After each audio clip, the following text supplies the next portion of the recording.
Chapter 12. My mom gave money. The next day, the elderly residents woke up early to prepare breakfast for their families. They walked to the elevator lobby only to find that the elevator buttons were unresponsive, and the floor indicator screen was dark. They had to go back and inform the younger family members, the elevator has no power. Has the community announced when the power will be restored? They can't leave us without power forever, right? What, still no power? A young person took out their phone and checked, finding no message from the power company. No power restoration notification. Others tried to console, don't worry, it will come back. They said it's a scheduled outage. Maybe it's our turn now. But we can't be without power during the day. We need power to cook and shower. Call and complain to them. People were getting increasingly frustrated and prepared to call the government's complaint line. However, they quickly exclaimed again. No signal. My phone has no signal either. It's probably because the garage has poor signal. Try going to the first floor. A few people went to the first floor with their phones, but there was still no signal. No power meant no network signal, and they couldn't make calls either. The sense of helplessness surged within them. Of course there's no signal during a power outage. Why are you all so surprised? Do you think signal base stations come with their own generators? When the power is back, the network will naturally be restored. The younger person's disdainful words slightly pacified the crowd. However, the young couple felt that something was off. Someone had already warned in the group chat, and now the power and network were completely down without any government notification. Moreover, even during previous power outages, they could still make and receive calls on their phones. If they couldn't make calls now, it indicated that not just their area, but all the nearby counties and cities were experiencing power cuts. This was not a simple signal issue. The couple quietly discussed and decided to gather the useful items, food and bottled water, and load them into their car. In the spacious underground garage, most of the residents had come down. Children who didn't need to go to school gathered to play happily. The otherwise quiet garage was now filled with sharp cries of children, escalating everyone's irritation. Can you please control your children? They're so noisy. This is a public area. Can't you teach them some manners? Yeah, they were noisy all night and still aren't sleeping now. They've been making noise since morning. Can't there be some peace and quiet? Some understanding parents immediately scolded their children. Others just scolded half-heartedly and then put on a nonchalant I can't control them attitude. People didn't say much more. A few irritable young individuals went over to the kids, yelling at them to stop, causing some of the children to cry in fear. If you keep making noise, I'll beat you when your parents aren't looking. Upon hearing this, the misbehaving children quickly stifled their cries. They were unruly but afraid of being challenged. The parents got upset, approached, and stood up for their children. However, the young individuals didn't back down. Being naturally irritable, they confronted the parents. The parents on the other side got scared, scolded a bit, and took their children away, venting their frustration by blaming and scolding, to regain their lost dignity. As the outside temperature rose, the temperature in the underground area also increased slightly. People were hungry, especially those living on higher floors.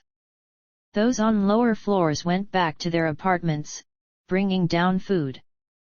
But those on higher floors had to wait for the power to come back. It wasn't until 2 or 3 in the afternoon that power was still not restored. Some people couldn't bear the hunger and began climbing the stairs to their apartments, fetching food bit by bit. The younger people who were used to keeping snacks at home were better off. Their homes usually had something to eat. But those who weren't in the habit of stocking up were struggling. There were only vegetables, fruits, rice, and noodles at home. Fruits were fine, but other foods needed to be cooked before they could be eaten. So, everyone had to endure the heat and cook in the kitchen. They cooked several meals at once and brought them to the underground area. Some turned their attention to neighbors who still had power and considered borrowing their kitchens. Knock, knock, knock. Is anyone home? Zhang, big sister, I'm Aunt Chen Xiulan from the 18th floor. The community is experiencing a power outage, and we want to borrow your kitchen to cook. We're willing to pay for the electricity. Zhang Ran was in the living room practicing and didn't pay attention to the knocking outside. The speaker was Aunt Chen Xiulan. She lived on the 18th floor with her son, daughter-in-law, and a rambunctious child. This child had kicked Zhang Ran for no reason in the elevator before. Zhang Ran didn't react at all, acting as if she hadn't noticed. This angered Zhang Ran, but she didn't want to offend a family with young adults, especially when this family looked difficult to deal with. Furthermore, Aunt Chen Xiulan had a sharp tongue, liked to take advantage of others, and would twist things around to her advantage. She sounded reasonable to your face but would scheme behind your back. It was better to avoid this family. Zhang Ran decided to let it go. She had experienced similar things in her previous life, and she knew that human nature was greedy. If she allowed people in now, it would only invite trouble. They wouldn't just be here to borrow the kitchen. After knocking for a while and getting no response, the people outside grew annoyed. Who is she trying to fool? She just installed a battery panel and thinks she's all that. Exactly, a single woman living alone. She did things so decisively. I guess she'll come begging to us when something happens. Why is she so stingy? My mom even gave her money. The group of rambunctious kids who caused a racket in the living room added fuel to the fire, making a mess of the house. The homeowners were frustrated and reminded them to be quieter. Why are you so fierce? My grandma gave her money, it's not like she's not willing. Exactly, my mom gave money. The kids acted as if it was a matter of course and even ran to the kitchen to tattle. A few adults hurriedly apologized to the homeowners with smiles. Big sister, sorry about that. Kids can be really hard to manage. Don't take it to heart. We'll pay for the electricity, don't worry. You've raised kids too, you know they're not easy to deal with. Sorry for causing trouble. They expressed their apologies politely, but both their words and demeanor showed understanding, with no intention of restraining the children. The homeowners were infuriated but held back their temper. They let them cook, but some were ordered out due to their temper. When it was time to clean the kitchen, they realized that a lot of their own rice, flour, and cooking oil was missing, nearly causing them to pass out.